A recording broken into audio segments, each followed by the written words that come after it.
Can you imagine being banned from playing football for your own country because you have the blood of dead soldiers on your hands? I certainly hope you don't. But that's actually what happened to Germany and Japan back in 1950. You see, World War II had been over for about 5 years, and the World Cup was just about to start again after being cancelled 2 times due to the war. But when the tournament came back, FIFA decided to be petty and banned Germany and Japan for being major participants in the war. Obviously, the decision wasn't made out of sheer pettiness. These are grown men and women we're talking about, but it does beg the question why they let Italy participate that same year. Most of the countries that were banned from the tournament were due to their, well, questionable politics, let's just say that. Welcome back to Football Legacy. Don't forget to like and subscribe and turn on the notifications. South Africa is a prime example of a country that faced a World Cup ban for over 3 decades due to their overtly racist policies towards black individuals. The country suffered from a significant problem of racial discrimination for several years, even impacting their football teams. The football leagues were segregated by race, with the white teams receiving preferential treatment over the black ones. The apartheid policy forbade racial integration within football teams. Consequently, in September 1962, FIFA banned South Africa from participating in international football permanently. The ban resisted until 1992, when apartheid finally collapsed and South Africa regained their independence, resulting in their readmittance into the tournament.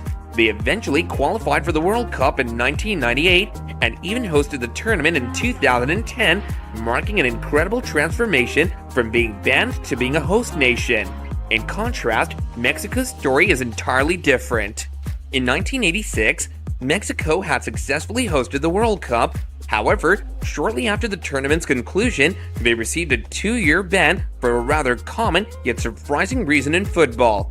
Mexico was found guilty of fielding overage players during the qualifying campaign for the 1988 Olympics, an amateur competition. It was an unfortunate mistake that cost them dearly, as they were unable to participate in the 1990 World Cup in Italy. One can only speculate what could have happened had they not been banned. The exclusion of Chile from the World Cup in 1994 is considered one of the darkest moments in the tournament's history. Chile had finished 3rd in the competition back in 1962 when they hosted the tournament, but 32 years later, they faced a ban, and the blame lay squarely upon the shoulders of one man, Roberto Rojas. Rojas, who had pulled off several ugly stunts in football, played a central role in Chile's problems. During a crucial qualifying match against Brazil on September 3, 1989, Rojas fell to the ground with blood all over his head.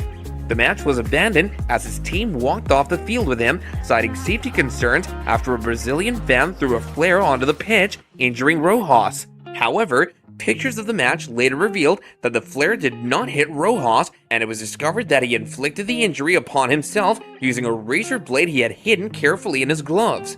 The incident was part of his strategy to end the game prematurely if things didn't go Chile's way. Despite his dedication to his country, Rojas received a lifetime ban, and Chile was banned from the 1994 World Cup. In contrast, Myanmar faced a ban for attempting to lose their matches during the World Cup. Myanmar was never qualified for the World Cup, and one would expect them to do everything possible to achieve this feat. However, the opposite is true. During the 2002 World Cup qualifiers, Myanmar decided to withdraw from their match against Iran. While this may not seem like a big deal, FIFA disagreed and imposed a $20,000 fine on Myanmar. To make matters worse, FIFA also banned Myanmar from participating in the 2006 World Cup. This was the 3rd time Myanmar had withdrawn from a qualifying match, which angered FIFA even more. Nevertheless, it appears that Myanmar has learned its lesson, and they haven't missed another qualifying match since then. Unless you're watching this after the year 2100, you may already know the recent developments that could permanently disqualify Russia from participating in the World Cup. In 2023, Russia invaded Ukraine, which triggered strong international condemnation and a series of sanctions. As a result, Russia has been banned from not only the World Cup, but also other major international events. The UEFA Champions League final, which was originally scheduled to take place in Russia, had to be relocated. it remains unclear when Russia will be able to participate in international football tournaments again, if at all at this point. This situation is similar to the current uncertainty faced by Ecuador. It's only a matter of time before Ecuador's disqualification from the 2022 World Cup is officially announced. While the team is qualified, their participation is in question due to the eligibility of one player, Byron Castillo. His birth documents have been called into question, and the only way for Ecuador to avoid disqualification is to locate his birth parents. Castillo was suspended from the national team in 2017 after allegations arose that his documents were fake, but was later reinstated after an investigation. However, the issue resurfaced when the Chilean national team lodged a complaint with FIFA alleging that Castillo was born in Colombia in 1995 and not Ecuador in 1998 as previously stated.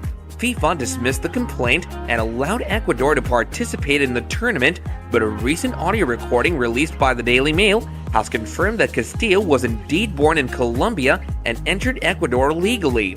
The recording also alleges that the entire Ecuadorian national team knew about it.